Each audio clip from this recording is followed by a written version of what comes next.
Welcome back. Not everything is written in books. Many significant steps in life are possible to take through interactions with people. Let's watch a video from Afghanistan to see how Marif students learn to communicate.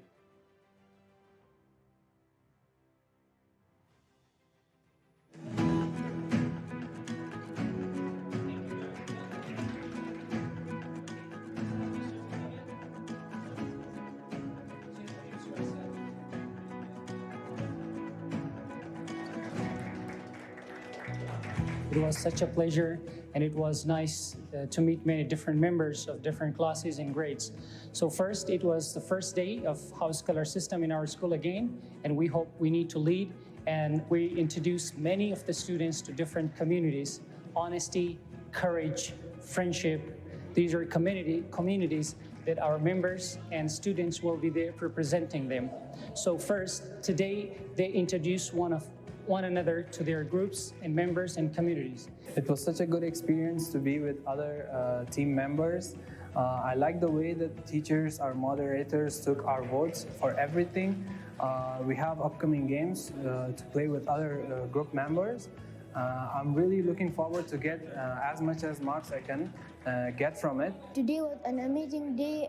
It was the color day, and I was in green team, which means honesty, and I will encourage my team to get marks so we can win. Inshallah, next time they had a leader today, they had an election, and they enjoyed really the election, and they selected their own teams who is going to be their leader and two assistants, where they are going to be led by these assistants and leaders.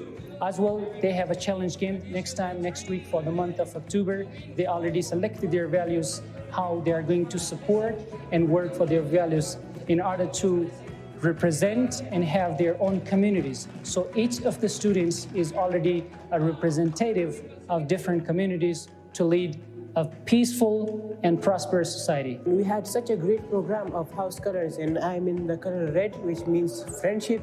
And first of all, we had election to choose our leaders. Then we had to choose the assistants, and we counted the votes together. It was a lot of fun, and I think my team can win this competition from other teams. As the leader of Team Black, I would like to encourage every student to do their best. I would like to encourage everybody to get higher points and have higher standards.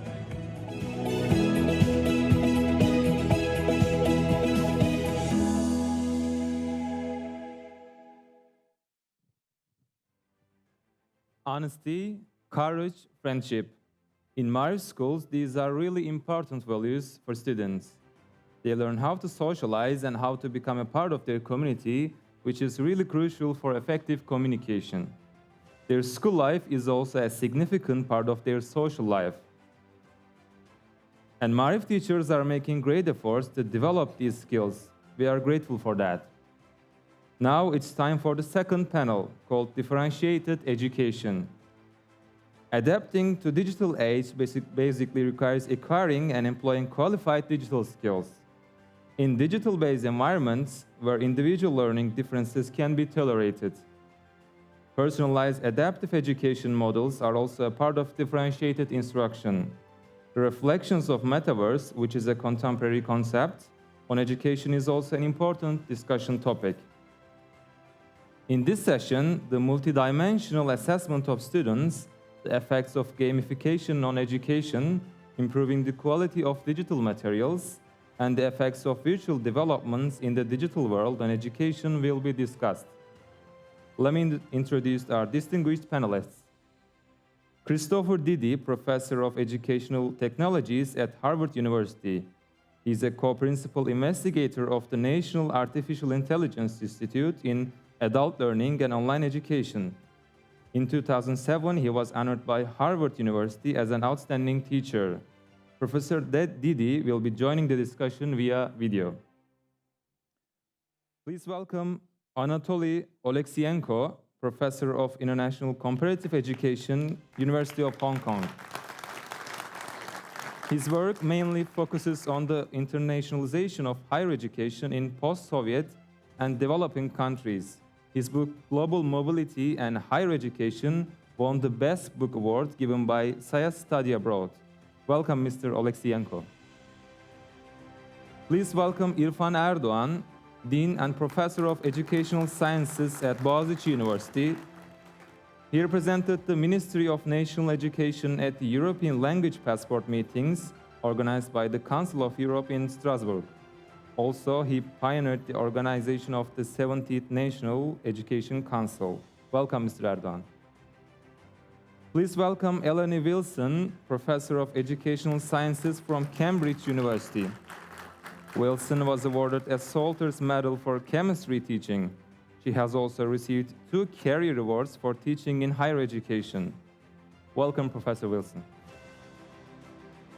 Please welcome Bukky Yusuf, educational consultant and leadership coach, London. She participated in EdTech 50 Schools and BET Awards programs as a jury member and served as an education board member on the Innovate My School platform. Welcome, Ms. Yusuf. For the moderation of the panel, I kindly invite Uğur, Professor of Gifted Education at Anadolu University. Sak is a board member of the Asia-Pacific Federation of Giftedness, the European Talent Support Network Qualification Committee, and the International Society for Student Study of Creativity and Innovation. The floor is yours, Professor Sak. I wish you a fruitful panel.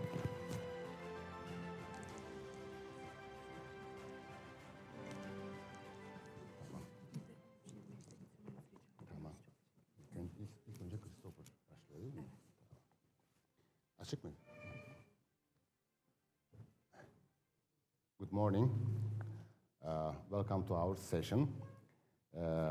As in other panels, this panel is also structured in a way that I will ask 3 questions to our participants, to each participant, and then I will make a little bit comment on each talk.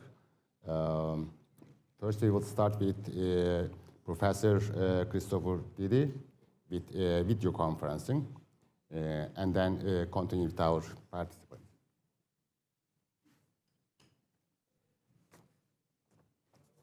Okay, we can start with the video conferencing.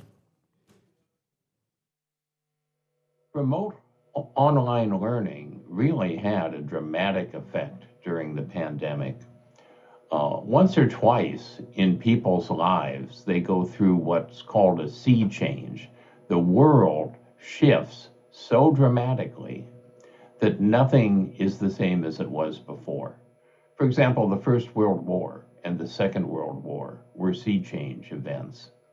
The pandemic was a sea change event for all of us, not because of the disease, which is fading into the background of all diseases, but because of the world's response to the disease, which was to shift to remote online interaction. And people who would never have made that change were forced to do so. And institutions that might have taken 2 decades to make the change did so practically overnight. And now the world is irreversibly hybrid. We are never going back to where things were before the pandemic. People like working remotely, they like shopping remotely and getting food delivered, they like not having to move in order to get a job in a different place, et cetera, et cetera, et cetera. So that means that all students need remote online interaction as part of their education, because otherwise when they graduate, they're going to be at a disadvantage if they only know how to communicate face-to-face when the world is a hybrid world. Now, this is a challenge for many countries that have not invested in online infrastructure. And in a series that I co-host called Silver Lining for Learning, we look at success stories across the world of groups that have done not only successful online learning, but transformational online learning. And many of those countries have done this with few resources and with marginalized populations. So that series is a good place to look for stories about success and how online learning really changed during this period. The other thing I want to say is just that the media are portraying remote learning as intrinsically inferior, that we never want to do it unless we have to. But it isn't really remote learning that's inferior. It's the fact that we didn't have the infrastructure, teachers weren't prepared to do it, and so on. And what we see with the success stories in Silver Lining for Learning is that remote learning complements face-to-face learning. It's not an inferior version of face-to-face. It's different in the way that an apple and an orange are different. And so preparing for a hybrid world by taking advantage of what we've learned about remote online learning is a major challenge now for education. So what insights did we gain about online learning that now that the pandemic is receding, we should still use in education? And I'll talk from my own experience in teaching online because I'm a very experienced educator in terms of thinking about online, and I have to walk my talk. One of the things is that flipping the classroom is very valuable, having all of the presentational elements be something that's done outside of when we're able to interact together, whether that interaction is face-to-face or online. Because students showed that they value interacting with each other and the teacher so much that they're willing to put in the time to watch a presentation in advance because it opens up that opportunity to really have a rich discussion. Another thing that we learned is that because the whole world now has installed infrastructure for online learning, experts are at your fingertips. This morning at 6 a.m., I gave a talk in Saudi Arabia. Now I'm doing an interview in Turkey. And for me, it's walking down the hallway and sitting in front of my machine. So I'm able to have much more of an impact than I was in a world where people weren't prepared for this kind of interaction. And so I had to either not do it or physically travel in order to do it. And teachers can take advantage of this to bring in not experts from their perspective. They might be former students who've graduated who can talk to current students about what's happening.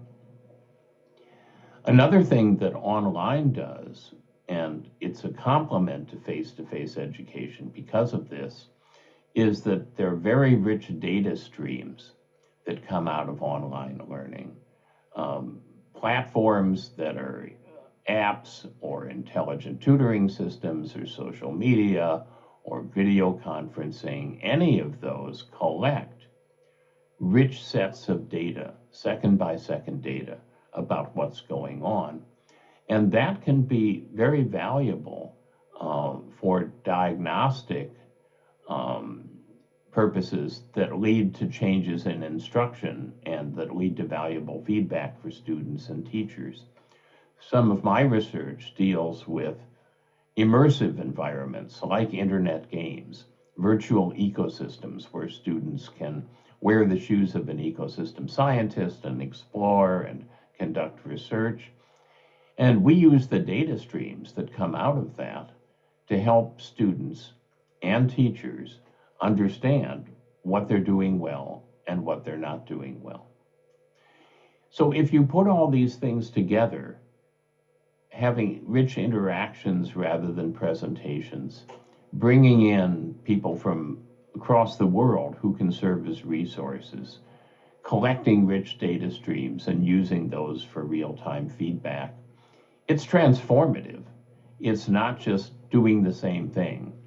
It's doing something different and powerful.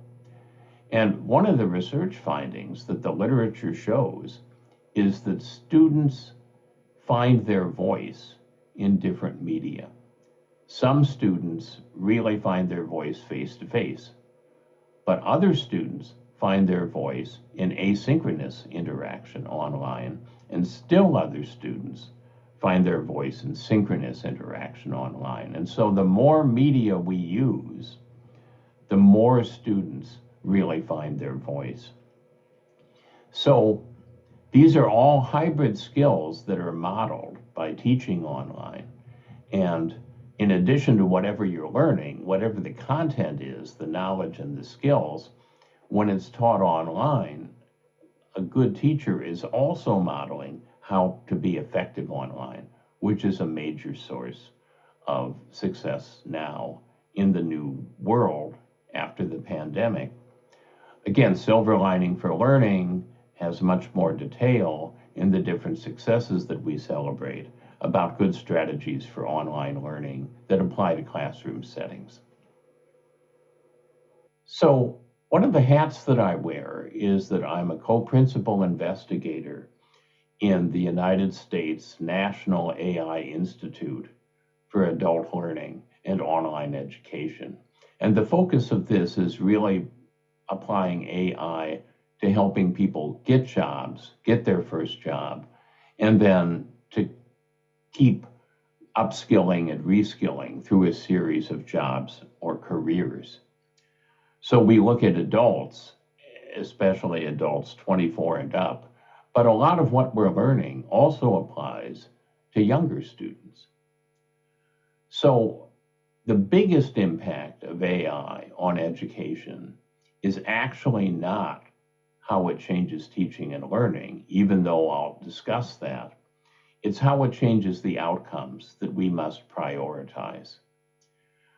Some of you may be familiar with Star Trek and Captain Picard and Data the android, who is looks like a person but is really a robot. And they model something called intelligence augmentation, IA, instead of AI. In intelligence augmentation, the machine does the thinking it does best, and the person does the thinking that he or she does best. And the two together are more effective than either one could be alone. Now, machines do what's known as reckoning, calculative prediction. They look at huge amounts of data.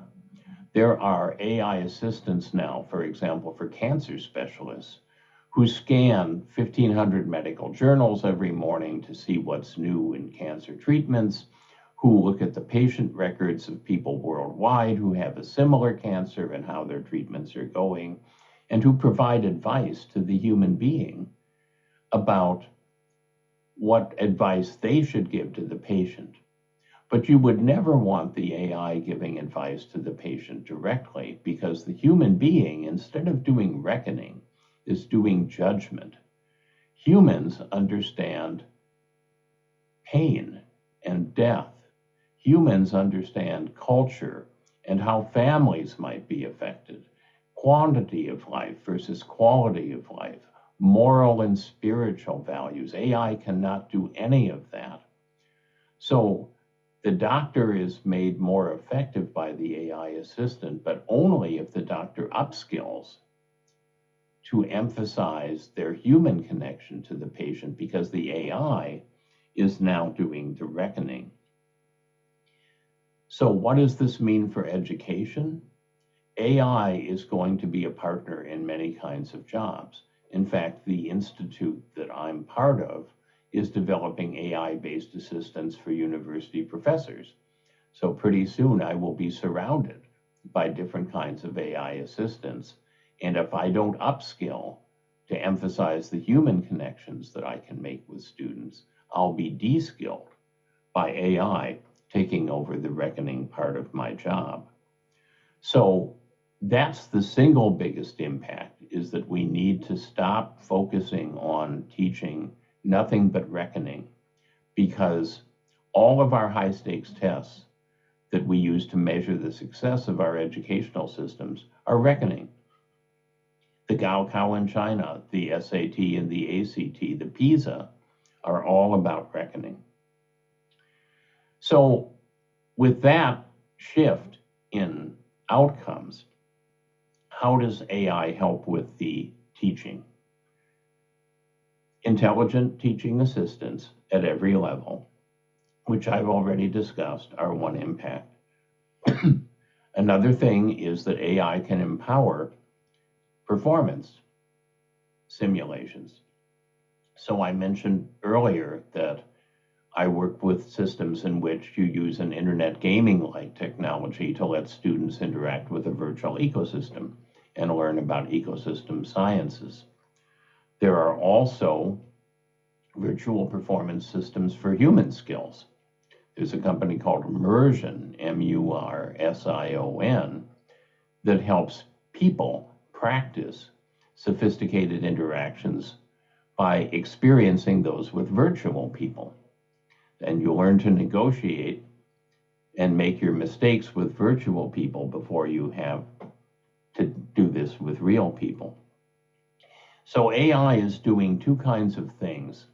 It's making it easier to present students with really deep, interesting information and experiences, the AI assistants, the performance simulations. And then on the back end, you have the sophisticated analytics that I talked about earlier, the data streams that are coming, and AI in near real time can provide students and teachers feedback on how they're doing. So if you put all this together, it's really personalization at scale. And by personalization, I don't mean just adapting to the individual. Oh, you got this one right, so here's the next one. Oh, you got that one wrong, so here's the next one. I mean students having voice and choice as well as adaptive instruction so that they're shaping what they are experiencing from a learning perspective and when and how it's being presented. This is a really exciting opportunity for education. And I'm happy to be part of a team that's working on trying to understand what AI could contribute. But we always need to keep in mind that what AI is good at is reckoning, which is a small part of education. And teachers and educators emphasizing human judgment is crucial to getting a good future with AI.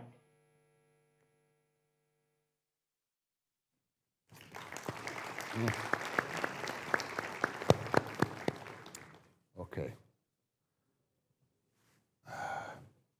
Thank you, Professor Dede. As he is not here, I am thanking him, on behalf of you. I just want to point out a few ideas that Professor Dede underscored. The first that took my attention was a problem with or remote learning, that is lack of classroom interaction. And he highlighted that the importance of classroom interaction and suggested the more media we use, the more students find a way to interact with each other or to get interaction. In the rest of our session, I will keep going with our participants. First, Professor, okay, take my glasses, sorry. First, with Professor Anatoly Oleksiyenko. Is it correct, Anatoly Oleksiyenko? Perfect. Okay, great. And then with Professor Wilson and Bukky Yusuf, and the last Professor İrfan Erdoğan, if that is okay with you. Okay, great.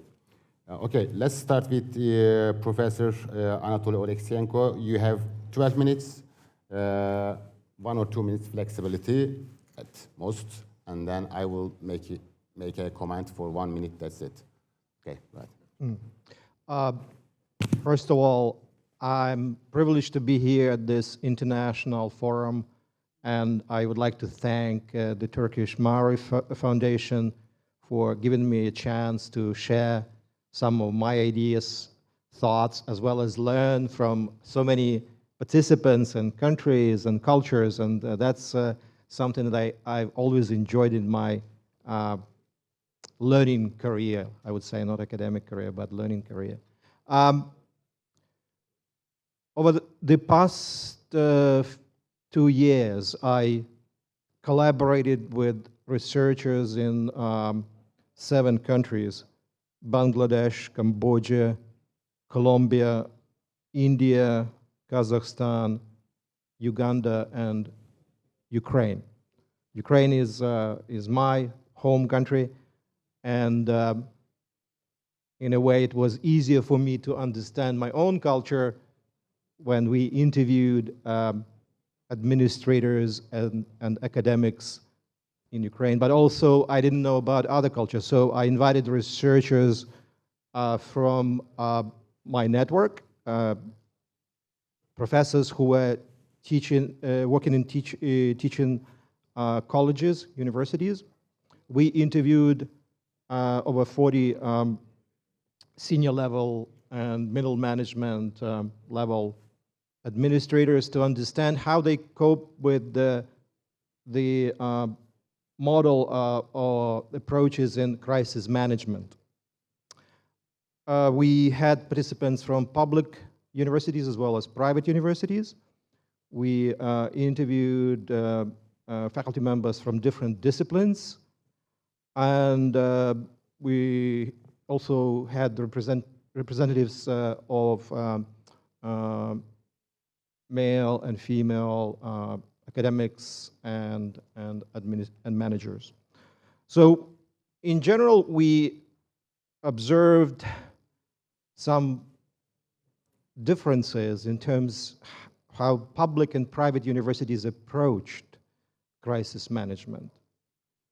Private universities had no time to postpone. They had to react very quickly because, in a way, private universities had to be thinking about the bottom line. They had to be cognizant of costs and support to students. In public universities, we also saw interest and care and commitment, but managers, academics in public universities often remarked about insufficient resources or time that they had to wait for decisions coming from somebody else, from upper levels of decision making. So they had to, all of these administrators were responsive, were caring people, but the institutional agency itself sometimes varied in terms of how quickly and how flexible these institutions were. Sciences suffered more, or professors and students in sciences suffered more because they had limited access to laboratories and clinics and so on. So when we think about the future of teachers who will be joining classes in the next 5-10 years, we should remember that they may have had less access to the tools and instruments in science, in particular I would argue in biomedical sciences. Females definitely suffered more, especially in traditional societies. They were regarded as being more responsible for their families, their children, for their elderly parents. And students actually were, female students were also more affected, as they were often kept home with their families as supporters for the vulnerable parents and siblings. So when we look at this kind of framework, we also try to understand what were the commonalities or what were the lessons that we could draw from those experiences of academics and administrators. So in general, I would say there are three major types of learning that would be good to think about. And there are three problem areas which are something to really reflect more on in the future. I'll try to cover them shortly because of the limits of my time. So the major learning types are individuated learning, organizational learning, and higher learning. When I say individuated learning, I primarily mean the differences in learning styles, situational as well as contextual variables involved in terms of how students are positioned in their households, in their communities, in their institutions, as well as how the social construct admits the idea of individual rights or responsibility. And so individuated learning is a lot of that personalized on the one hand, but also very related to how the identity of an individual learner is constructed in the social and cultural context. The second type is primarily about learning how to organize. If we want the future students to be able to be more independent, more autonomous, more self-organized, they need to learn those skills. So organizational learning is very important in the current curriculum in terms of how much of that responsibility we give away in the classes or empower students for really being responsible for themselves, first of all, and then for their vulnerable members of the community or family. Higher learning, when we talk about higher learning, it's not about moving into the levels of education. It's not about really getting more credentials, better certificates, better diplomas, better degrees. Higher learning in this regard is primarily about enhancement of those spiritual, emotional capacities to handle crisis and being able to manage the uncertainty and sustain themselves in addition to sustaining the closest people who might need support, who might need more support, those who are more vulnerable, who are disadvantaged, and who need everyday care. In this context, social distancing itself, which became a term or norm to some extent, should be really reflected or rethought more often on. So in a way that that distance, which sometimes is needed, should not really become a philosophical or moral concept. The distance itself is not a perfect way of handling crisis. Although we enjoyed many conferences online and teaching online, but yesterday we had a great event, gala dinner event, and which reminded that how good it is to be together and share and see people sharing meal, smiles, listening to music. It's a very different experience, right? So from that point of view, I'd say this differentiation in terms of where we are, what we do, really matters in terms of how much of the critical thinking we engage when we are given these kind of opportunities. A little bit of time. Yeah. So 3 problem areas, and that's, I would point to these kind of general terms. First of all, it's values. The second one is agency. And the third one is knowledge making.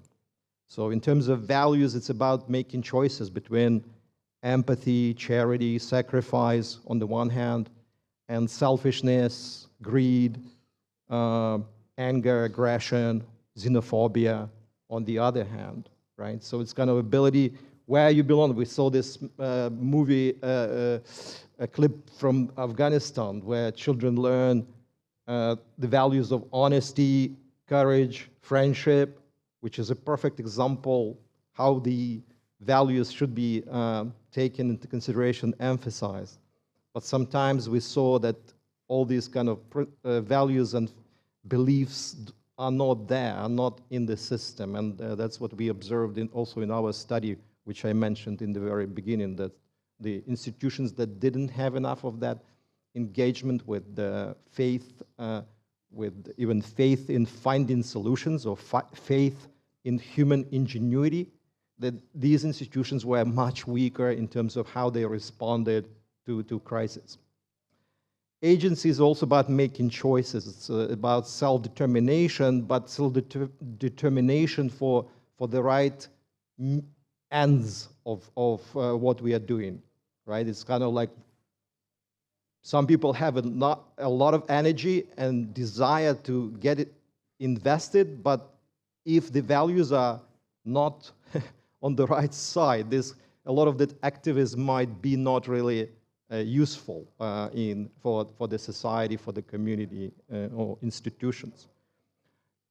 Knowledge is, especially in the post-truth age, knowledge really becomes something very essential for personal as well as communal and institutional survival. So we know that pandemic was taking place among many other crises in many societies. All kinds of other crises were taking place at the same time. So knowing how to work within your society, within your community, under this confluence of many crises at the same time, required ability to really have good research skills, to communicate with major stakeholders, learn from them, analyze, but also synthesize the data that would come out, but also ability to just to listen to what is right and what is wrong when even scientists didn't know what is right and what is wrong. So, that kind of knowledge making would require a lot of good judgment, and critical thinking in particular is really an essential skill that we found was really important for academics, administrators, and students, the future of our institutions and communities. So these are some key points in general. Thank you very much. Thank you, Professor Oleksiyenko. The three types of learning just took my attention: individuated learning, organizational learning, and higher learning. I would like to ask a question at the end, in the second part of this panel, but not now. And thank you for using time. The third panelist, Professor Wilson, please. I'd just like to start by saying thank you so much to the Mara Foundation for inviting me to this wonderful conference. I've met so many amazing people. I've extended my own networks, and I've got to meet people who I probably wouldn't have had a chance to meet otherwise. So thank you so much for that. Thank you. I'm positioned on the bridge between research and teaching. I'm in a faculty where teaching is celebrated. And I class myself as a teacher. And I've met some wonderful teachers, Uzma, yesterday your presentation was superb, okay? And And I think that's, from me, my initial response, it seems to me that Marif values teachers beyond anything, and that for me is superb. So I want to define differentiation as looking at this problem as we move forward in terms of the macro level, people in policy, what you could do to help us move on, people in school systems who could think about solving the problems immediately, and more particularly, people at the micro level who, on a day-to-day basis, are the people who really make a difference in education. That's the teachers on the ground. They're the people who are going to take your policy and make them work in classrooms and change children's lives. So for me, they are the key people. So how then, moving forward, can we do something about that? But there's another dimension I want to think about too, and that is the short term. We need to do things now, but we also need to be thinking more longer term. And those two ideas need to be going along concurrently in the macro, meso, and micro level. So I wanted to just summarize, I think. I've been very lucky to have been able to work in amazing situations. I spent a long time working in Kazakhstan, working with teachers, developing teachers. And I've worked with teachers in Romania who are helping Roma children out on the Moldovan border. We're now working in Japan on lesson study. So I've been so privileged to have had access to all of those amazing people. But you know what I find? Teachers are the same the world over, wherever. They care deeply about the children in their classes. And for me, that's the connection. And helping them to do their job really well has to be our main priority. Now, the bottom line that I'm hearing from all of the sessions is that education has been severely disrupted. There's no doubt about that. And that the most disadvantaged are the people who have suffered most. So our energies ought really to be focusing in on trying to bridge that equality gap, which has got bigger. Helping teachers to be able to work on a day-to-day basis with the children that they come into contact with, and giving them the skills to be able to respond to their specific needs in their specific context. So having a learning loss score, whilst it's great for the ministers, it's no use at all. It's not nuanced enough. It isn't detailed enough to help a classroom teacher. So my plea to you would be, please don't beat teachers up with learning loss scores. Trying to do that in Kazakhstan has proved very difficult. It's very difficult to measure it accurately. Yes, you can say we've got, a learning loss of 3 weeks or whatever, but how have you collected that data? How reliable are the data tools that you've used to collect that data? Have it on your files and put it in a league table if you must, but please don't beat teachers up with that. Let them move forward and try and help them to actually change the situation that they're in from where they're starting from. So I would like to say, to celebrate all teachers, all of the teachers in this room, and all of the teachers around the world. Please, can we celebrate teachers?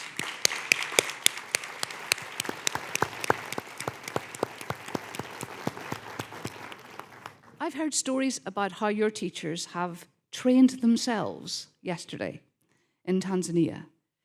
In England, our teachers sorted the problem out. They got online, they learned how to use Zoom and Teams from no baseline at all.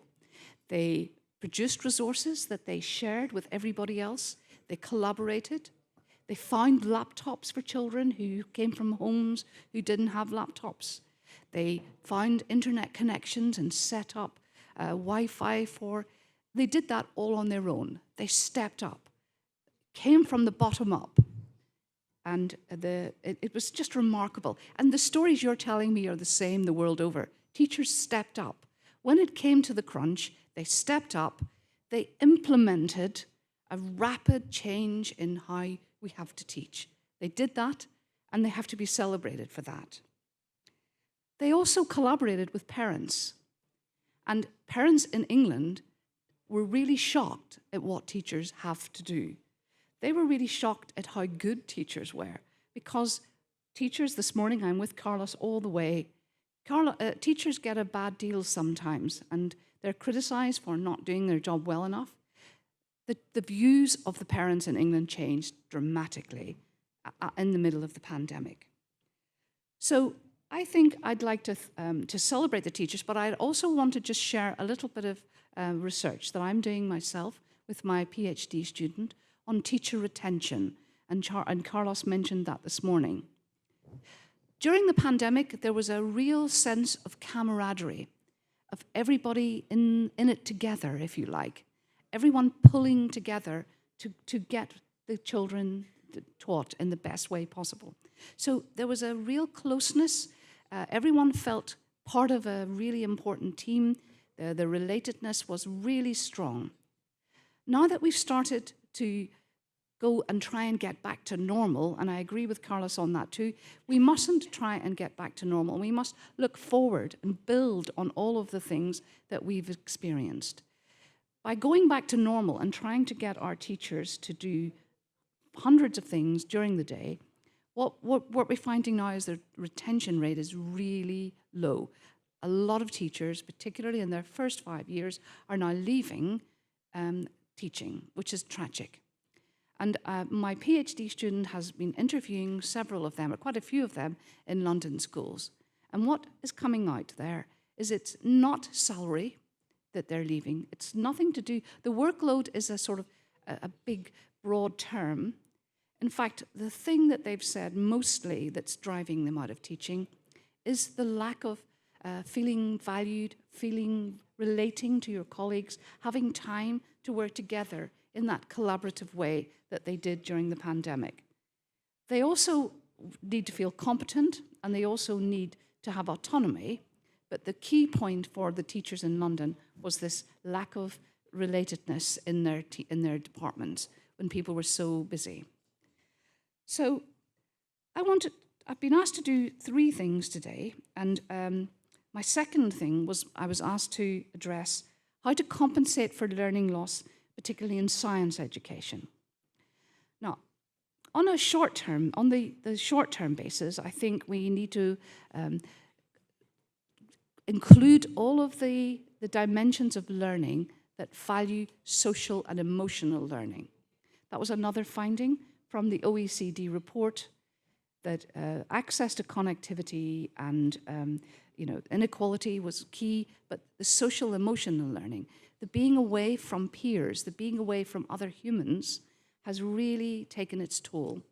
So I want to appeal to science teachers to not worry about cramming children full of facts, standing in front of the classroom and telling them everything because you're trying to cover everything. But to go back and look at all of those great skills that you have as a science teacher, of working together, of looking at how the children feel about science and how they collaborate together in the classroom. So on a short term, don't forget all of those good things. Don't be driven into covering the curriculum model. On a longer term, what I would really like to do for the policymakers to consider, and the learned bodies in science, to rethink the curriculum, to rethink the science curriculum to make it more relevant to people's lives. Are we going to include in the curriculum, how do pandemics spread? How do viruses spread? How can we stop that happening in the future? Things that are directly relevant to children's lives. They need to be uppermost in the curriculum. In their chemistry lessons, they need to be learning about global warming. They need to be learning about looking at data, using data, secondary sources to make value judgments, and to use empirical data to configure an argument. All of those things can be squeezed if we go back to the old way of cramming content. Okay? The other thing I think I'd like to appeal to the people who have money is, can we create systems where we can curate all of those videos that you've created, all of those resources that you've got together during the pandemic? Where are they now, lurking somewhere? is there any way we could bring that together in a way that was searchable for everyone, that we can share, we can bring that out, and that oneness that the minister from Cameroon talked about the other day, that we can build on that, and that we can create an environment where we share. But the structure isn't there. It's difficult to share that if you haven't got the infrastructure, and that may need some resourcing.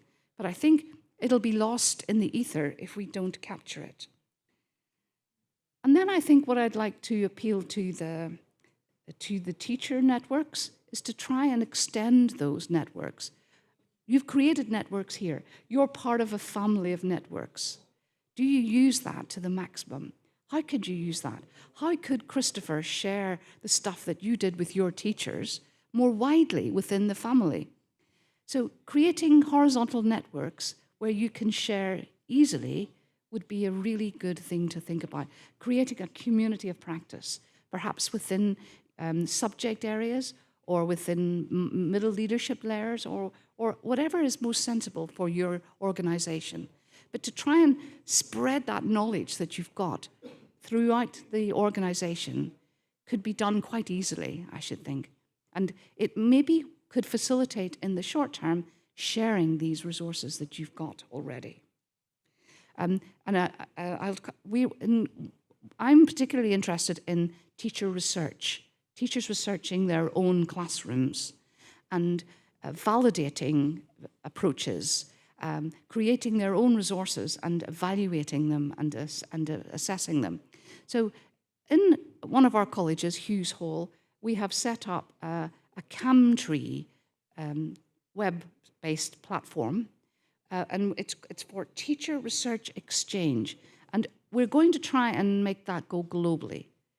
We have, at the moment, an Islamic teachers site, and a young teacher there has set up resources, and she's networking throughout the world. The website's very straightforward. I hope you don't mind me plugging this. It's open source and it's for everybody. So I feel that it feeds into your values. It coincides with the way that you want to share. It's just Camtree, C-A-M, tree.org, and that'll take you straight there.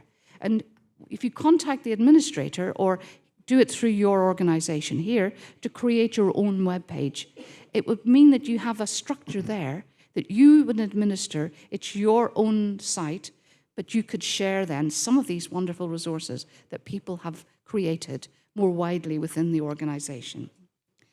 And then I'm almost finished. The third question that I was asked to look at was to reflect on the digitalization, transformation and digitalization. I think digital tools have just freed us up. They're just amazing.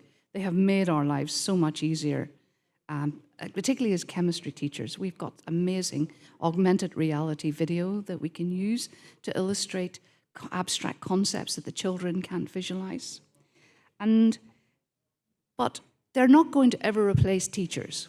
I'm convinced of that. In my lifetime, I am not going to see an AI system where you can sit a child down in front of the computer and leave them to it. They tried it in the Netherlands. They did a big research project. And the children have said when they've come back to school, the best bit about coming back to school is seeing their friends again. We're human. We need to interact with other humans. So digital tools are great. They're going to really make our teaching so much richer, but they're not ever going to replace us. But we have to be careful about the tools that we use. Are they fit for purpose? And I think as a teacher, that's part of your own assessment of what you're going to do. Is this tool appropriate for this particular setting? And think about the ethical dimension. Is it okay to have a band around your head which uses brain waves to measure engagement? That's going on at the moment in a country which you probably know, but is that ethical? Is it going to help you to know about their learning any better? It's supposed to measure engagement and attentiveness. But if you're a scientist, you'll be asking critical questions like, how robust is the evidence? How good is the data? How good is the connectivity there to their head? To send this information that you've collected, this data, straight out to the parents without any, that just strikes me as we need to question that. So any of these tools that we bring on board, we need to look at how they're going to be used, and is it going to enhance the learning of the children? Okay. Professor Wilson? Am I nearly? One more minute. 1 minute. Just one. That's all I need. Yeah. One more minute. Only one. Yeah. This is my dream, okay? And this is across, sorry. My dream, sorry. Honestly, This is for you. I won't have any more This is for- 2 minutes. I don't need That is for so you. my dream is to get the macro, meso, and micro levels together and have what I'm calling a moon landing approach. You know, when everybody put every penny they had into sending a rocket to the moon because it was so important. This is so important. Let's get digital tools to be absolutely the thing that we've developed. Because MOOCs are great, but they do not actually, they're good for people who already have access to education. They're not going to help the disadvantaged. And they don't have the right content there. And I will write this up and put it in the notes to put in your book, but we need to have the policymakers having access. You need to create access. Everyone needs access to high-speed 5G or whatever connectivity as a right, and access to devices so that everyone can then have that. But we also need then people who are actually going to write good programs, but they're not going to do that themselves just in Silicon Valley. They need to be talking to pedagogues, to teachers in classrooms. They need to be working together. So we need to get instructional designers, software people, teachers, and students who are early adopters to say, look, this is what we need to do. Here is what we do. And this is how the future will be. And I'm very sorry for overrunning my time. And thank you for listening. Thumbs up. Thank you. Thank you for honoring teachers. And Professor Wilson brought up challenges that teachers had during the pandemic and afterwards. And we believe so. Also, learning loss and how to compensate for learning loss. Actually, it's a big problem for the world. Okay, our next speaker, Yusuf. Bukky Yusuf. Bukky. Yes, Bukky. Bukky. Yeah, thank you. Okay, please. Okay, so again, I just want to thank the Marif Foundation for inviting me here. I've been to a lot of events, and this is the first time I actually feel like a genuine global educator as part of global communication, so a global environment. So thank you, community. Okay, so I have been given a number of different questions, and the first one is about sharing with you my experiences of using educational technology or EdTech during the pandemic. Now, because of my unusual role, I'm a classroom teacher as well as a senior leader in a special school for young people aged 14 to 19 who have additional learning needs. I do that on a part-time basis, and I have lots of different roles with regards to education across the UK. So I'll share my first experience of using EdTech within my school. Because it's a special school, a lot of the young people, they have been out of education for nearly a year on average. So it was really important for us to establish rapport and connection with them to move their learning forward and also to give them a positive school experience, because prior to that, it had been negative. So I'll be honest and share that when the lockdown notice came in the UK, March 2020, I was worried. I couldn't see how we could actually use technology to help the young people. And it's not because they didn't have ability. Many of them are some of the brightest young people I have ever taught. And I've been teaching for over 20 years. But because of their own needs, they couldn't automatically engage in ways you would assume young people would connect. So we had to think about how we'd make this work. Now, we had a platform, we used Google Workspace, so we were familiar with how to use it. So my head teacher did something that Christopher mentioned in the panel discussion yesterday. Before she even spoke about access devices, she asked the family, she contacted the families and asked, how are you? Making sure that they were okay, their circumstances were okay, the young people were okay, and then asked about educational technology. She also then found out and made sure that every student had devices and also teachers. Now, I was shocked. I assumed, living in, 21st century, we live in a digital era, that every teacher, and we have learning mentors as well, had devices, laptops. Not everyone did. So she had to make sure they had access, otherwise we couldn't actually go online. Now, in addition, the UK government, they targeted Year 10 students, so students who were aged 14 to 15, who were classified as disadvantaged. They provided them with laptops. And many of the young people in my school were able to receive devices through that as well. So it was a really good scheme. And I thank the government for that generally. We also had opportunities, now because of my EdTech background, to train staff. But what was also powerful is when staff really found their feet with using the technology, they were sharing good practice. For no more than 5 minutes. We all had our busy lives. We had families to cater to as well. So we didn't have that much time for the much needed professional development, even though we recognized it was important. And what was really powerful is that we were able to engage families to help their child learning, particularly with the practical subjects. Things like art. The resources were sent to the children's homes, so the teacher would come online, draw the piece of art they had to model, and they could do it themselves. And the families, you had parents, carers, guardians, were also working alongside the child. Same thing with food technology, food studies as well. And through that, as Elaine said, the families were really, really delighted with the support and the learning we were trying to deliver, but they could see just how committed we were to the young people. So surprisingly, in spite of my apprehension, it was an uplifting experience. Now I'll quickly share my second experience of using EdTech during the pandemic. Because I work for an organization that runs GCSE science masterclasses, getting young people who are aged between 14 to 16 ready for their secondary examinations, their GCSEs, I train and I work with young children up and down the country, just helping them revise, get their skills, get them independent and exam ready to be as successful as they possibly can. Now, there was a number of occasions where I couldn't actually visit the school, so I had to use a different platform, Microsoft Teams, no problem at all. Because I was a visitor, it meant that I had no direct access to the young children. This was due to GDPR, so making sure that they were being kept safe and I was being kept safe as well because there was no direct communication. What I didn't realize is that in my school circumstance, we connected with the young people, we spoke to them, we made sure that they were visible. If they didn't feel comfortable, we could hear them, they could talk. There was a connection and engagement.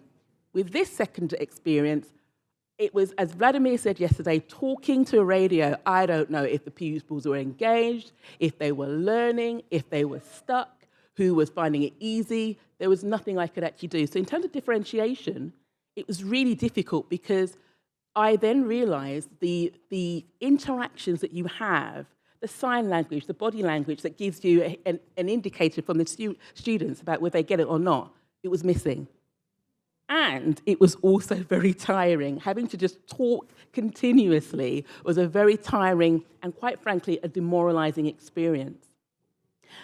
Now, I know that there are many educators and young people who that was their experience of using EdTech. And if you mention the word EdTech, they don't want to know. And I understand that. I'm an EdTech advocate. I support the use of EdTech in meaningful and relevant ways. But if I had to experience that again, I would say no. It didn't aid anything at all. The second question I've been asked to actually look at is whether coaching can actually support. Is there a role for coaching when leaders are in crisis? And as a qualified coach, coaching can actually help leaders move from feelings of fear and insecurity. Now, in addition to that, a good coach will also recognize when additional support is required. They will recognize the boundaries. So if you have school leaders who have experienced trauma or there are psychological issues that they're actually dealing with, the coach will actually call in additional support. But that also links to the coaching culture of the institution that the leaders are actually in. Now, before I continue with that, I want to pause and define coaching because coaching means different things to different people. By coaching, it means that you do not provide the leader with the answers. It's an invitation in which they're inviting you to help them deal with maybe challenges or reach a solution that will impact themselves as well as their teams. And I also like this definition in which coaches can be looked upon as being thought partners, an accountability partner where if the leader has said they're going to commit to something, you can then check up with them to find out whether they can actually do. But most importantly, coaches are catalysts to help leaders react and respond with clarity and actions. When we undergo crisis, if we think back to when we had lockdown, I was surprised about the fact that you don't think as clearly as you usually would do, and opportunities that are normally visible become out of sight. Coaches, if you can create a safe and secure, trusted environment in which it is confidential, you can actually help the leaders to actually look at what is happening now. So I can share my own experience. During the start of the pandemic, I was part of a leadership program in which I was provided with a coach. And in the UK, across the world as well, there was just negativity. But I realized it was affecting me and my role as a leader. So I spoke to my coach about that, and I felt a little bit foolish because you feel vulnerable, because sometimes we have the idea that leaders should always be strong, and no matter what's going on, you appear that way. And in a way, I agree with that, but I clarify. When I spoke to her about how I felt, she then did some grounding techniques, which is linked to mindfulness, where she helped me to connect with how I was actually feeling, so I could actually release the negative feelings and thoughts I actually had, and then move forward and think about what I could actually do at the moment in time and how I could actually move forward. When we're in crisis, we tend to work in emergency mode, and that can be reactive, but it doesn't allow you to be strategic, it doesn't allow you to forward plan, and it doesn't allow your staff to be carried forward with you in a meaningful way. Now, with regards to coaching, what a coach can actually do are a number of different things for leaders. They can allow them to establish clarity and focus so they can identify the key actions and priorities, of what they should be immediately doing. So it can allow you, if you feel flustered or however you're feeling, to take those first meaningful steps. It allows you to operate within change and to remain calm even if you're not feeling calm internally, because even though I recognize we are human beings, it's so important for us we can share with our staff, and this is one of the things that a good coach will allow a leader to do, have open, honest communications, just as my head teacher did. With the family, she asked them how they were. With us, she asked us how we were as well. And it allowed us to be honest and talk about if there were issues that prevented us from doing our role, so we had a backup plan. A good coach will allow a leader to do that and allow them to create that particular environment for their teams so that they can actually then move forward collectively. Helping a leader to remain engaged and to connect better with their teams by effective communication is also key.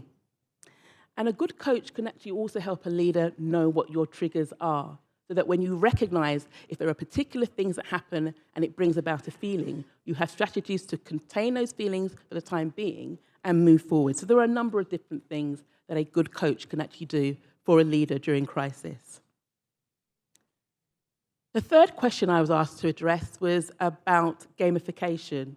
And I love games, I have to say, with any particular devices and things like that. But I can recognize that they aren't always seen in a positive light. The pandemic helped to change that a little bit, but I wanted to share about what I mean by gamification.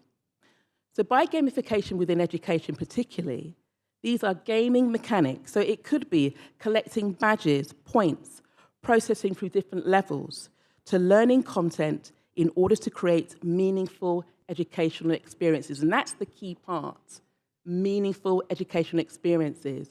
You often find, particularly for early years, the games are visual, they are bright, they're engaging, they are fun, but they do not move the learning forward at all. And I always think that with a young person, every minute of their learning is really valuable. We cannot get that time back.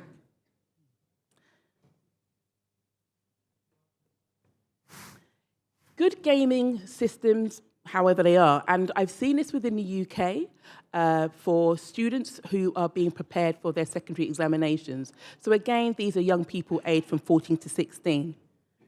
When I've seen it work well, it enables recall and retrieval of knowledge. And this can actually help to build the foundations. Some teachers actually recognize that though maybe the learning resources are quite dry, they don't actually appeal to some young people. So they might use the game as a way to, as I say, sneak the learning in. So I can share an experience for myself when I'm teaching, say, like a class of 30 children, science. I know they haven't done their homework, they don't want to read over their notes, but you know it is important for them to apply their learning. They need to know the learning and review it. It's really important. So there are some gaming platforms I use in which I've preset the questions. There are 4 options, and it's a competitive element to allow them just to review and recall their knowledge. Now, through this particular platform, it allows me as a teacher to download the spreadsheet, and I can see every student see the questions they got correct, what they found difficult or got wrong, then I can actually target my learning and teaching accordingly as well. One powerful aspect about gamification is that it can actually allow students to receive immediate feedback. So they can see what they've done wrong and done well and move forward in that. And as I said before, it can actually engage young people more powerfully than traditional ways. Now, one of the things I think there could be an improvement with gamification is the differentiation aspect. So some of them do this really well. There needs to be core knowledge that's actually that allows young people to review what they know and maybe apply particular skills linked to a curriculum. But if the young person knows all the knowledge already, where's a challenge for them to extend and apply? Use those particular skills that in an exam condition they find very difficult. But what about if you have young people who find it difficult to engage? Where are the opportunities to actually scaffold the learning so that they can start from where they are and move to where you want them in terms of the core knowledge sets? If you do some research, as I did some literature research, there are 2 ways in which you could evaluate the impact of gamification. And they could be through formative assessments. So these are short assessments undertaken in a lesson that include homework, quizzes, where the young people are demonstrating their learning and collecting badges to build that intrinsic motivation. Or you can have summative assessment. So at the end of a topic, unit, or course, you can see what the young people actually learn. The problem with that is that if the course, then you move on from that, there's not an opportunity to actually go back and address any learning gaps they may actually have. Now, for me, my evaluative tool is quite simple. One of the things I consider are, what are the things that an assessment does not measure? And these will be the soft skills that are developed. It could be engagement, it could be intrinsic motivation, it could be resilience, where students have found something difficult, but they go back in and try it again. It could be problem solving, being creative. I bet you something, if you ask a young student, how could you improve this game? They will come up with ideas we'd never even consider. That is how creative they are. But how often they're given that opportunity to actually make those improvements. So for me, my evaluative tool is quite simple. I ask myself these questions. First of all, what is the purpose of this game? And if I don't see any relevance to the learning, or the curriculum, as I say, their time is precious, we don't use it. I ask myself, which knowledge will it help them to review and apply? Which skills will it enable them to develop?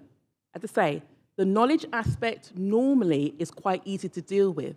You can get young people to revise, memorize, rote, not the best way, but applying a skill is more difficult. What we need to have are gamification platforms or games that allow young people to apply the skills that they might be assessed in, not as a way to cheat, but to give them the time and the opportunity to practice and go over to get those particular skills.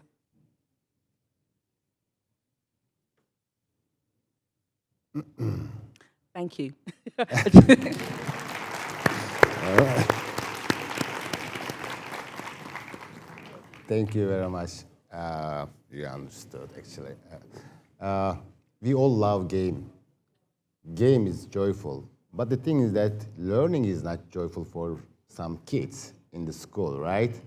So learning should be, like a game. I believe that, and I, agree with all of what you said. Thank you. Okay, our last speaker is Professor Erdoğan, and he will discuss his own ideas addressing these 3 questions, like other speakers. And go ahead, please. Okay. Ses çok bunda ama. Evet. Sesim sanırım Yok. ulaşmıyor salona. Speaker'a bakabilir misiniz? Evet. Profesör Wilson öğretmenleri alkışlattı. Ben de şu ana kadar dayandığınız için sizi ve bizi alkışlatmak istiyorum sizi. Sağ olun. Hoş geldiniz. Ben de Maarif Vakfı yetkililerine teşekkür ediyorum bu organizasyon için ve bu davet için. Dün ve bugünkü panellerde okula dönüş konusu veya teması çokça geçti. İnşallah daha sonraki panellerde, çalışmalarda eğitime dönüş diye bir temada geçer diye diliyorum. Çünkü eğitim böyle bir alan. Dönüş yaptığımız vakit daha iyiyi, daha makbulü yakaladığımız bir alan. Yani eğitim çizgisel ilerlemenin, lineer ilerlemenin olduğu bir alan değil. Okula dönüş tabii bizim pandemiyle gündemimize gelen bir sıcak konumuz oldu. Pandemi bizi bu problemle yüzleştirdi. Buna dair birkaç şey söylemek isterim. Ben pandemiyi eğitim ve okul açısından bir fırsat olarak görenlerdenim. Bir şans oldu aslında pandemi. Yani eğitime dair farklı yeni bir anlamlandırma yapmak için. Çünkü pandemi sayesinde eğitimin kök tanımlarıyla yüzleştik. Neydi o kök tanımlar? Eğitim formel ve informel bir süreçtir. İnformelliği yalnız biz yakalayamıyorduk. Yani doğal eğitimi bir türlü beceremiyorduk. Ev galiba bunu karşıladı. Yani eve eğitim taşındı. Başka ne oldu? Aslında mesleği öğretmen olan öğretmenlerin dışında toplumun da öğretmen olmasını beklerdik, isterdik. Yani herkes tutum olarak aslında öğretmenliği gerçekleştirebilir. Bizim ünlü düşünürümüz Farabi'nin bununla ilgili bir tasnifi vardır. Der ki Farabi, 3 tür öğretmen vardır der. Birisi mesleği bizzat öğretmen olan öğretmenler. İkincisi anne babalar, ebeveynler. Üçüncüsü de devlet adamlarıdır. Bu tasnife göre aslında herkes öğretmendir ve gerçekten de herkes tutum olarak öğretmenliği sergilediği vakitki eğitim başka olur. Şimdi biz pandemi vesilesiyle evdeki anne babanın öğretmen olabileceği haliyle yüzleştik. Böyle bir açılım oluştu önümüzde. En azından Türkiye'de biliriz ki yıllar önce imkansızlıklardan dolayı birleştirilmiş sınıflarımız vardı. Yani çocuklar bir arada okurdu. Alın size işte birleştirilmiş sınıf örneği. Ev 1., 2., 3. sınıfta olan farklı çocukların oluşturduğu çok güzel bir birleştirilmiş sınıf kurgusunu yaratabilir. Yani biz aslında anlamlandırma hem dünyada hem Türkiye'de yaparsak veya yapmış olsaydık ev veya pandemi bir avantaja dönüşmüş olurdu diye tekrar etmek istiyorum. O yüzden pandemiden sonra kaldığımız yere geri dönmememiz gerekir. Pandemi sonrası yeni bir eğitim tasavvuruyla, hayaliyle devam etmek gerekir.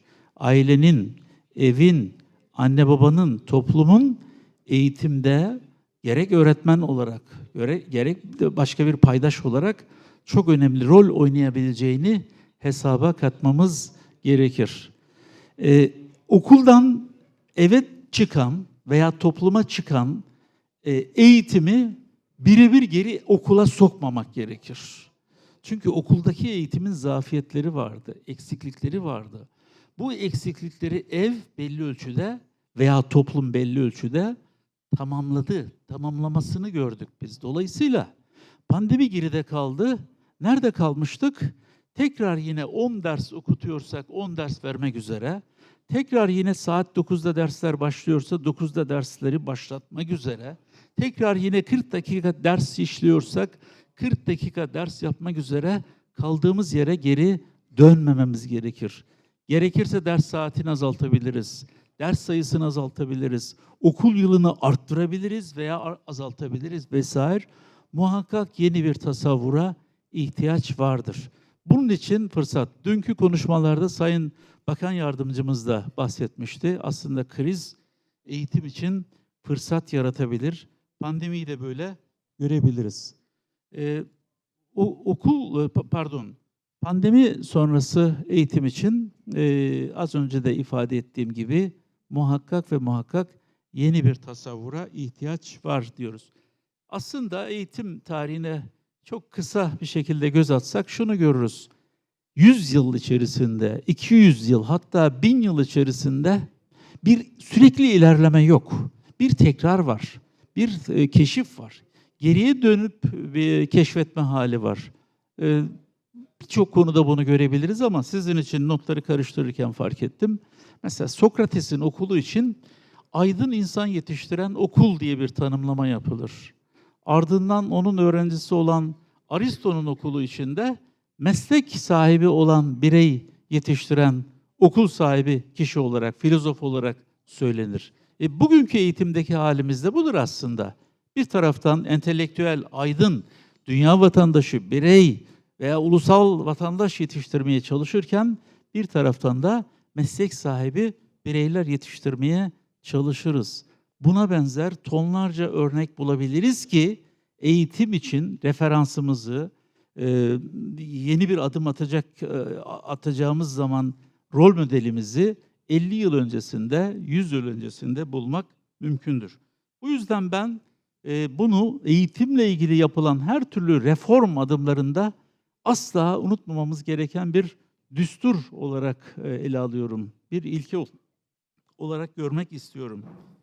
Bu minvalde, bu temel üzerine panelimizin esas konusu olan eğitimde farklılaştırma diye geçen bir yerde de İngilizce olarak differentiated instruction diye geçen, yani öğrenimde veya öğretimde farklılaştırma diye geçen modele dair de birkaç şey söylemek isterim.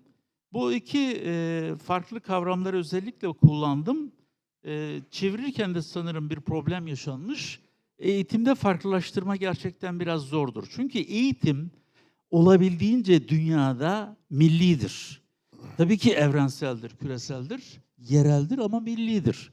Milli bir eğitimin farklılaşması biraz zor. Orada çokluk ortaya çıkar. Oysa değer kazandıran eğitimin biz birliğe, tekliğe dayanmasını arzu ederiz. O zaman üzerinde duracağımız konu veya durmamız gereken konu öğrenimde, öğrenmede farklılaştırmadır. Bununla ilgili tabii ki bazı engellerimiz var. Birinci engel, okulların biz hala belge verme, etiket sunma işlevini azaltamadık. Belki 100 yıl önce buna dikkat çekildi. Jean-Jacques Rousseau'dan başlamak üzere. 100 yıl önceki yeni eğitimciler, Avrupa'daki yeni eğitim hareketinin öncüleri hep buna dikkat çekti. Biz de hep söyledik ama bugün 30 yıl öncesinden, 40 yıl öncesinden, hatta 10 yıl öncesinden belki de okullar daha fazla etiketliyor, daha fazla bilgi veriyor. Türkiye'de 40-50 yıl kadar önce Türkiye'nin her yerindeki okullar anlamlıydı, değerliydi, iddialıydı. Ama bugün geldiğimiz noktada bu imkanlarımıza rağmen belli okullar değerli, kıymetli. Yani iyi okullar belli yerlere toplanmış vaziyette. İstanbul, Ankara vesaire. Şunu demek istiyorum, ayrıştırmayı bir türlü geride bırakamadık. Dünyanın da yaşadığı en büyük eğitim krizi bence, okulu yerinden sarsan kriz budur. Ayrıştırmayı, sınıflamayı, etiketlemeyi bir türlü geride bırakamadık. Ayrıştırma devam ettiği müddetçe, etiketleme devam ettiği müddetçe farklılaşmanın sağlanması da biraz zordur. Aslında bu manada sadece farklılaşma, farklılaştırma değil, birçok konunun dayandığı engel budur. Yani milyonlarca öğrencinin bir okul için, istediği, arzu ettiği okul için yarış içerisinde olması. Bu tabii eğitim, kurs savaşı diye benim ifade ettiğim bir ikilemle bizi karşı karşıya getiriyor. Eğitim ve kurs savaşı yaşanmaktadır uzun yıllardır. Kastedilen şudur burada. Eğitim daha teori, daha soyut, daha genelliği ifade ederken kurs ise daha özel, daha somut, daha teknik, daha hedef odaklı bir süreçtir. Ve bu yarışta kurs önde gidiyor. Bu hepimizin, bütün dünyadaki eğitim politikacılarının, yetkililerinin farkında olmadan yüzleştiği, geldiğimiz bir nokta. Kurs mantalitesi, kurs yaklaşımı bu denli baskın iken farklılaşmayı sağlamak biraz zor olur. Farklılaşma derken tabii ayrışma dediğim taksonomik olarak 1. sınıf, 2. sınıf, 3. sınıf vesaire. Hal böyle olunca ilkokul, ortaokulun öncülü, ortaokul liseye hazırlık yapan kurum, yani birbirini tamamlayan veya birbirinin eksiğini tamamlayan kurum gibi. Oysa 100 yıl kadar önce kurulan okullar böyle değildi. Ortaokul, lise gibiydi gerekirse veya ilkokul gibiydi. Yani öğrenme merkeziydi. Label'in merkezi değildi, bir etiket merkezi, belge verme merkezi değildi. Hal böyle olunca, yani bugünkü ortaokulda biz veya bugünkü lisede biz istediğimiz adımı ister istemez atamıyoruz. Bundan kaynaklı olarak nasıl ki back to school diyorsak, back to education, back to educational theories, philosophies demek istiyorum. Çünkü oralardan esinlenirsek 100 tane, 101 tane modeli üretmemiz mümkün. Jean-Jacques Rousseau Emily'i yazdığında dünya kadar kavram kullanmadı. Dünya kadar alan yoktu. Program geliştirme, eğitim yönetimi, PDR gibi alanlar yoktu ama hepsi Jean-Jacques Rousseau'nun Emily'inde vardı. Bu eğitime özgü bir durum. Eğitimin dışındaki alanlarda bu böyle değildir. Dolayısıyla söylemek istediğim biraz da şudur. Devamlı karşımıza eğitimde reform çabaları karşımıza geliyor. Ve bu çabalar genellikle öğretmenin özgürlüğünü kısıtlıyor, öğrenciyi kalıplıyor ve üstelik iyi niyetli adımlarla. Nedir iyi niyetli adımlar? Yeni ders kitabı yapmak, yeni program geliştirmek, yeni yöntem geliştirmek. Bunların hepsi iyi niyetle atılan adımlardır ama sonuçta okulu kalıplayan, okulu teknikleştiren, sınıflayan bir haldir. Bu haliyle okullar bekleme yeri gibi, ertelenen yeri gibi. Yani ortaokul öğrencisi lise kademesiyle denk düşecek bir konuyla muhatap kalırsa bir şekilde sistem gereği bekliyor veya bekletiliyor. Kim tarafından? Modern öğretmen tarafından, modern program tarafından bekletiliyor. Tabii bu bekletmeye dayalı eğitim öğretiminde bizi getirdiği nokta maalesef iyi değil. Var mı sürem hocam? Bir dakika. Bu bağlamda söz çok ama ben şunu son olarak ifade ederek bitirmek istiyorum.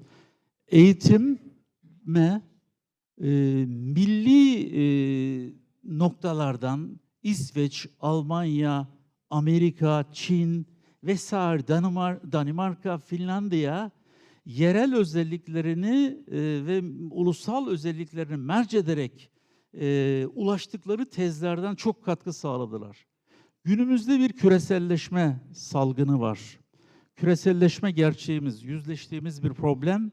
Onun için tedbirlerimizi almak durumundayız. Ancak bütün dünyadaki ulusların yapması gerektiği gibi biz de kendi referanslarımızı, kendi kök bilgilerimizi, kök modellerimizi keşfetmek durumundayız. Ve 2023'ün, 2030'un, 40'ın neyse yeni eğitim atılımları için o referansları kullanmak durumundayız. Referans eğitimde, dünyada ve bizde referans aramak isteyen için müthiş bir bereketli saha var. müthiş bir referans var. Proje olarak, okul olarak. Böyle olduğu vakit tabii tarihe geçen büyük otoriteler olur, tarihe geçen büyük okullar olur, kavramlar olur. Bu ihmal edilirse teknikleşiriz, mekanikleşiriz ve sürekli bir model taarruzuyla karşı karşıya kalırız. Farklılaştırma ile ilgili son söyleyeceğim şudur. Bence farklılaştırmak dışarıdan tasavvur edilen bir icraattır. Dışarıdan tasavvur edilen bir icraat her halükarda kalıplar. Oysa asıl olan içeriden dışarıya doğru çıkmaktır. Yani farklılaştırmak değil, farklı olmak. Farklı olmanın mekanizması kurulursa çocuk farklılaşır, okul farklılaşır, ders farklılaşır. Teşekkür ediyorum, sağ olun.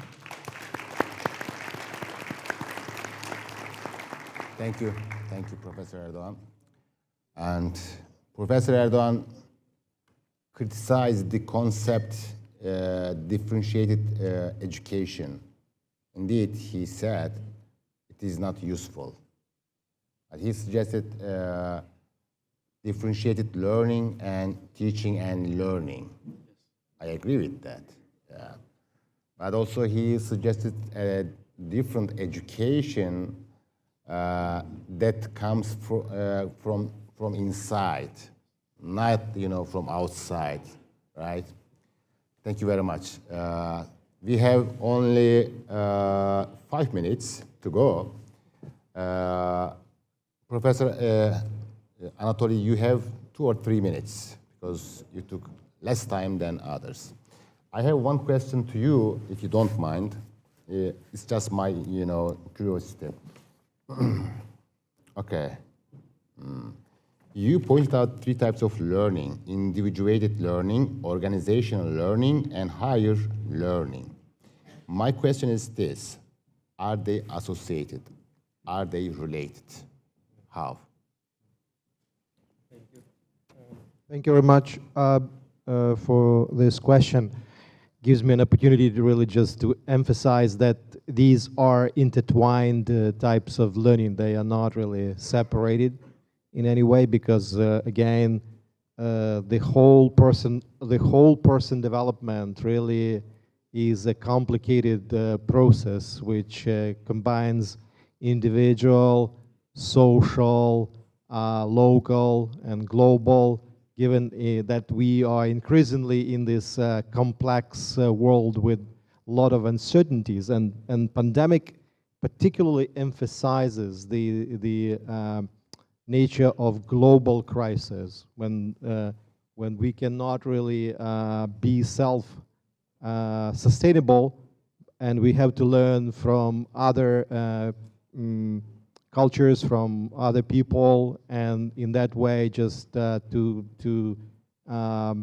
educate one person, an individual, in such a way that they are well organized themselves to take responsibility for the complexity in their organization, in their schools, in their colleges, in government or business, but at the same time that they always feel the need to grow further. So there's kind of in the world of complexity, there's always this deception that it might be enough to know, right? Just knowledge feels like we already had knowledge before. Knowledge exists, but in fact, as the pandemic has shown, knowledge is a constant limitation. We don't know something. There is always limits. In science, in what we can share with our students, what we can share with our neighbors, with our own family.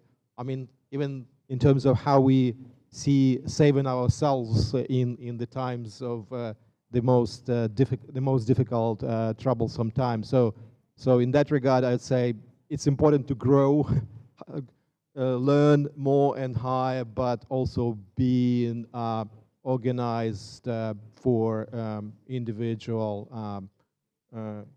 improvement and being open to the world. Thank you. Thank you. Professor Wilson, you talk about lack of relatedness. Sorry? lack of relatedness. Lack of Relatedness. laziness. Related, how Related, oh, teachers or students, relate to each other. Yeah. That is during the pandemic, right? Yes. So how can we develop or promote that relatedness among teachers or students?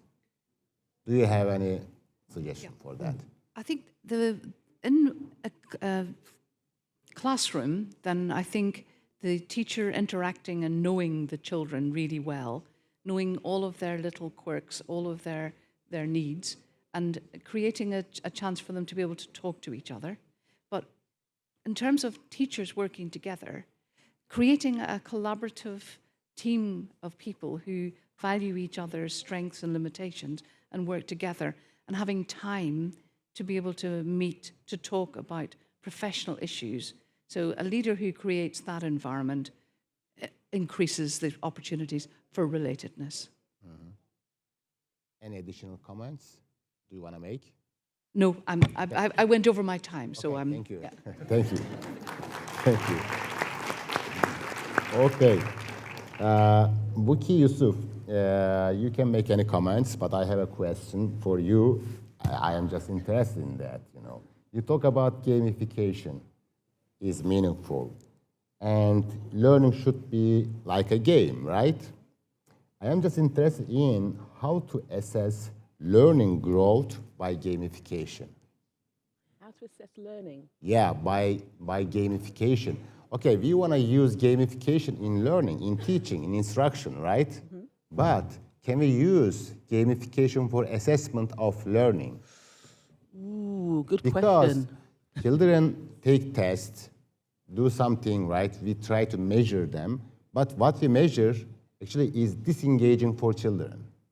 They don't get engaged in our, activities that we want to, assess children's learning. Yeah, that is a really good question. I've only got a few minutes to answer. That would take all day, to be honest. I want to use, gamification to you could measure children's, for example, cognitive growth, learning level, It simply said yes, but it depends on how you assess. And I think the quality of assessment will give you, how meaningful the learning actually is. So, for example, I can say with the example that I shared, there's a particular platform I use all the time. I can confidently say, from a particular topic with the questions I've set, the students have learned, but it's multiple choice. So one of the answers is going to be correct. It isn't getting them to think about using the key words or constructing a sentence or explaining something more deeply. So I think it can, but there has to be careful consideration about how the assessment format is undertaken. And this is one of the problems. Sometimes it's done with the right intentions, but the outcomes are too simplistic to say that meaningful learning has taken place. Thank you. Thank you. Professor Erdoğan, I also have a question for you. But you can make any comments, for your own critiques or for other speakers. You said,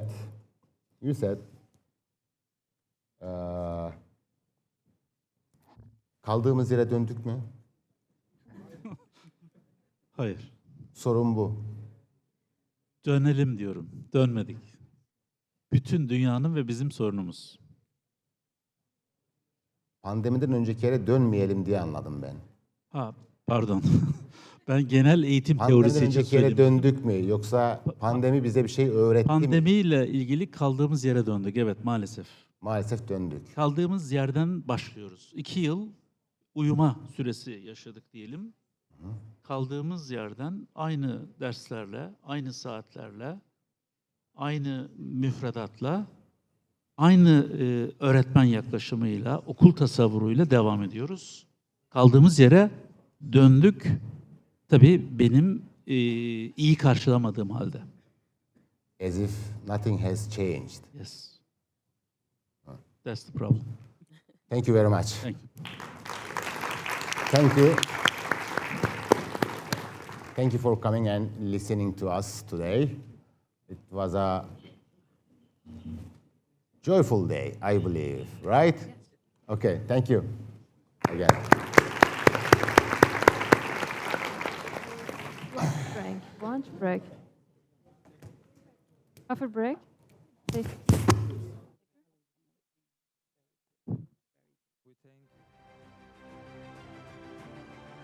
We thank our panelists for their contributions. Please don't leave the stage. There will be a gift presentment. And after that, we will have awards ceremony. Please don't leave. I kindly invite the member of Executive Board, Ahmet Türkben, to the stage to present the gifts to our panelists.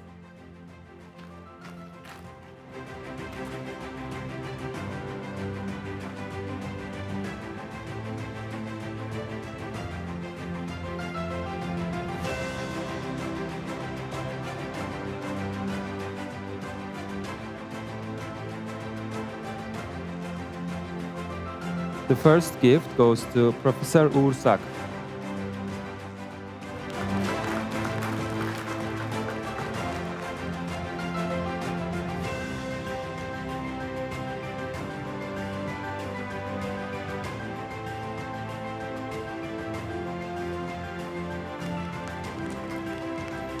Second gift goes to Professor Oleksiyenko.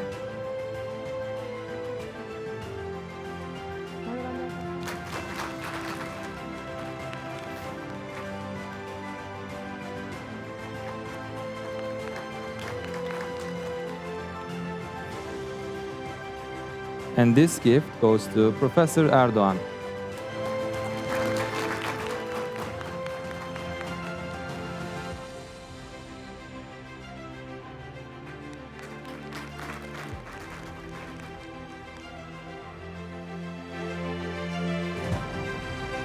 And this gift goes to Professor Wilson.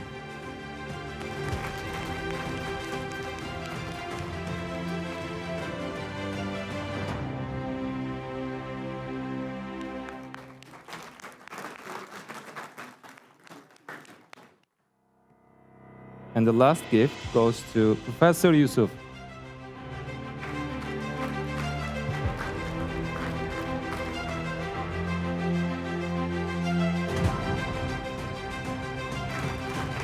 And now please take a family picture together.